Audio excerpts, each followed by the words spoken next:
Biden speaking from East Palestine, Ohio, more than a year after a train derailed, leading to a toxic spill of chemicals into the town's soil, water, and air. The towering plume of black smoke after officials there decided to burn 116,000 gallons of vinyl chloride, that is a known carcinogen, made headlines around the world. And local residents were soon complaining of a range of health problems. Officials have touted the progress of the cleanup, but our reporting suggests there is a different reality. Locals say they still need help, and rail safety remains an issue, with the number of derailments actually climbing after the disaster in East Palestine. Not all residents welcome the president with open arms either. NewsNation's Rich McHugh has been staying on top of this story for a year now. He joins us from East Palestine with exclusive reaction from the community. Good morning, Rich. Hey, good morning, Hena. So I think the headline here is that what he didn't call for was he didn't declare the area a disaster, which would allow federal funds to come in. He didn't create, from what I can tell, a long-term medical and health monitoring plan. He didn't agree to test inside people's homes, and he didn't help or even discuss relocating these residents. There were two reactions. Residents who watched it live on TV said this was disgusting. They saw him drink out of the water. This was performative. Residents, and they also call it the final nail in the coffin. Residents I spoke to said, despite that, this was an important first step. Take a look. I want them to understand that we're not going home no matter what till this job is done. And it's not done yet. There's a lot more to do. The vast majority has been done. But we're going to stay to the very end. Every need is met.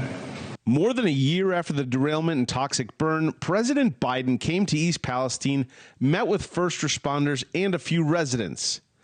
We sat down with them after and asked if their concerns were met. We don't have our needs met yet, just based off of one presidential visit, but we are moving forward together. And I think that's a really important thing to recognize after today's visit. In a letter prior to Biden's visit, more than 200 residents detailed key recommendations for the president, why they need federal help. Declare the area a disaster, help people relocate, conduct indoor testing, and create long-term health monitoring.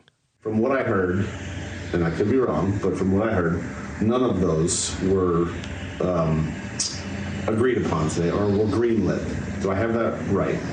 I would say it was definitely made clear that out of those demands, healthcare or some form of health monitoring is very much on the table, and it's just about figuring out what is right.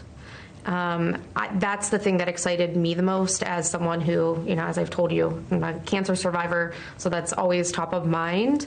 And hearing multiple different agencies today and President Biden say that, healthcare is something that they are looking into, and I really believe that it will happen. He did not talk about indoor air monitoring specifically.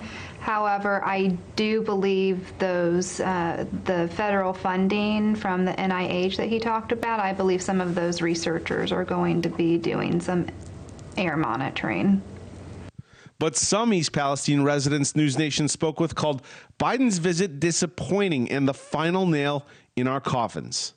I understand that there are going to be ongoing frustrations from residents that are impacted because as of this moment, their needs still have not been met.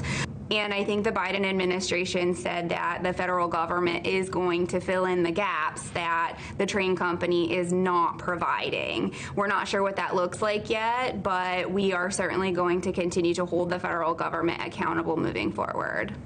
There's still work to be done. I think it's been a while, but there's still an opportunity here. And today was the day that, we opened that door.